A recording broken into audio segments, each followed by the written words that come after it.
आज हम आप लोगों को ये जल का अपवर्तनांक ज्ञात करना बताएंगे और इस उपकरण की सहायता से हम जल का अपवर्तनांक ज्ञात करते हैं। इसमें ये स्टैंड है और एक यहाँ नोक दिख रहा है जिसमें कि एक क्लैंप लगा हुआ है। इस क्लैंप को हम इस पर आगे पीछे खिसका सकते हैं और इसमें नीचे आधार पर एक समतल दर्पण लगाया गया है और यहाँ एक मीटर पैमाना लगा हुआ है जिससे हम रीडिंग नोट करेंगे। तो कैसे हम जल का अपवर्तनांक ज्ञात करते हैं इस उपकरण के माध्यम से, आज हम यही बताने वाले हैं। इस प्रयोग का मुख्य उद्देश्य है समतल दर्पण और उत्तल लेंस की सहायता से जल का अपवर्तनांक ज्ञात करना। तो देखिए कैसे ज्ञात करते हैं। तो सर्वप्रथम इसमें हम एक 20 सेंटीमीटर फोकस दूरी का उत्तल लेंस लिए हुए हैं। इसको हम इस क्लैंप के ठीक नीचे इस प्रकार रखते हैं समतल दर्पण पर कि इस उत्तल लेंस के प्रकाशिक केंद्र पर इस पिन की जो नोक है ये ठीक बीचों बीच में प्रकाशिक केंद्र पर मौजूद रहे।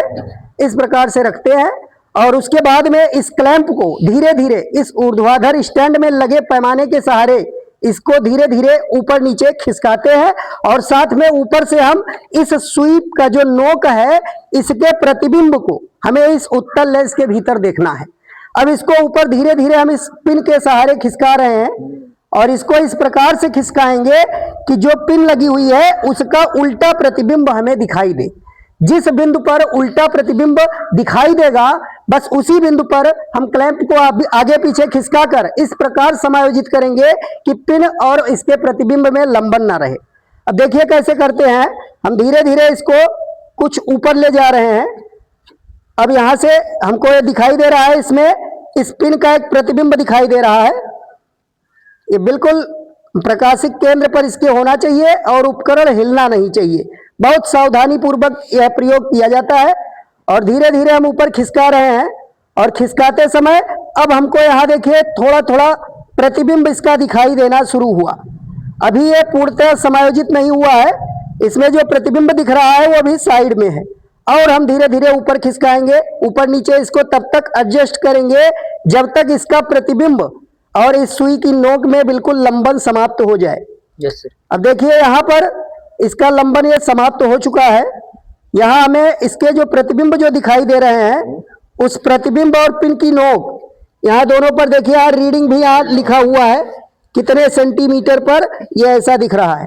तो यहाँ देखिए 11.5 और 12 के आसपास ऐसा दिखाई दे रहा है। ये 12 सेंटीमीटर के आसपास इसमें हमें प्रतिबिंब जो बन रहा है पिन का, उस प्रतिबिंब की नोक और इस पिन की नोक इन दोनों में बिल्कुल एक दूसरे से मिला हुआ है। अब यहाँ इस प्रकार से फोकसित करने के बाद जो यहाँ रीडिंग मीटर पैमाने पर दिखाया गया, अब इसमें 12 सेंटीमीटर दिखाई दे रहा है। तो ये 12 सेंटीमीटर के आसपास है। हम थोड़ा बहुत आगे पीछे खिसका कर इसको एडजस्ट कर सकते हैं और ऊर्ध्वाधर देखने पर ही इसमें सीधा प्रतिबिंब दिखाई देगा। अब यहाँ 12 सेंटीमीटर हम इस रीडिंग को नोट कर लेंगे कि 12 सेंटीमीटर फोकस दूरी जो ये निकाला गया ये इस उत्तल लेंस की फोकस दूरी है। इसको FG करके हम चिन्हित कर लेंगे। अब क्या करेंगे, अब पुनः हम इस क्लैंप को नीचे खिसका देंगे। अब इसको हटाया जाएगा और इस समतल दर्पण पर अब उस जल को लेंगे जिसका हमें अपवर्तनांक ज्ञात करना है। देखिए जल की मात्रा थोड़ा सा कम किया जाए। अब इस जल को हमें इस जल का अपवर्तनांक ज्ञात करना है। इस जल को समतल दर्पण के पिन के ठीक नीचे थोड़ा सा गिरा देंगे। ये थोड़ा सा हमने जल गिरा दिया। अब इस पुनः उत्तल लेंस को इसी जल के ऊपर इस प्रकार से रखेंगे कि इसकी एक पतली परत बन जाए। और यहाँ साथ साथ ये भी ध्यान रखना है कि जो लेंस है हमारा उस लेंस के प्रकाशिक केंद्र को सुई के बिल्कुल नोक के सिधाई पर रखा होना चाहिए। अब ये बिल्कुल एडजस्ट हो चुका है हमारा उपकरण। अब हम इससे रीडिंग ले सकते हैं। अब वही प्रक्रिया हमें पुनः दोहराना पड़ेगा। देखिए जो पहले किया गया था, अब धीरे धीरे इस क्लैंप को इस मीटर पैमाने के सहारे हम ऊपर धीरे धीरे खिसकाएंगे और फिर से वही प्रतिबिंब ढूंढेंगे जो पिछली बार हमें दिखाई दिया था। अब यहां हम नीचे ऊपर धीरे धीरे खिसका रहे हैं इसको। देखिए इसको ऊपर धीरे धीरे खिसकाया जा रहा है।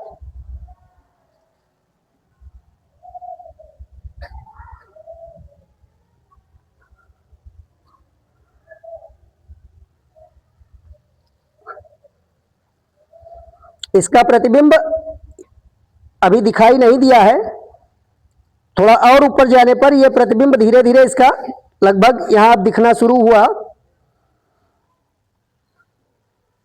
जब तक स्पष्ट प्रतिबिंब ना दिखाई दे तब तक हम यह प्रक्रिया दोहराते रहेंगे।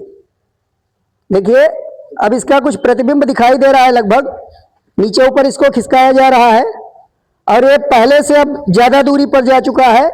पहले 12 सेंटीमीटर पर बना था, अब ये 17 के पार लगभग जाने पर थोड़ा प्रतिबिंब इसका दिखाई दे रहा है, लेकिन अभी भी इसमें कुछ लंबन दिख रहा है। इस लंबन को समाप्त करेंगे और ये लगभग 18 सेंटीमीटर के आसपास इसमें लंबन समाप्त हुआ दिख रहा है। ये 18 सेंटीमीटर पर इस नोक की लगभग हमको ये प्रतिबिंब दिखाई दे रहा है। 18 से थोड़ा कम है, ये 17.8 के आसपास है। तो 17.8 पर इसका प्रतिबिंब हमें ठीक उसी प्रकार दिखाई दे रहा है कि पिन की नोक और इसके प्रतिबिंब में लंबन नहीं है। इस प्रकार से लगभग ये प्राप्त हो रहा है। तो भी यह रीडिंग हम नोट कर लेंगे और ये संयुक्त लेंस की फोकस दूरी के लिए होगा, इसको हम कैपिटल F से लिखेंगे और फिर इसी प्रकार से हम यही प्रक्रिया 4-5 बार दोहराएंगे और उसको दोहराने के बाद हम जो भी मान प्राप्त हुए हैं उन मानों का हम एक सूत्र है अपवर्तनांक का, सूत्र की सहायता से हम अपवर्तनांक जल का निकालेंगे और कम से कम 5 रीडिंग यही चीज करना है और 5 बार करने के बाद उन सभी मानों का हम माध्यमान निकाल लेंगे, वही जल का अपवर्तनांक होगा। तो इस प्रकार यह प्रैक्टिकल समाप्त होगा और अगला प्रैक्टिकल फिर नेक्स्ट वीडियो में आपको हम बताएंगे।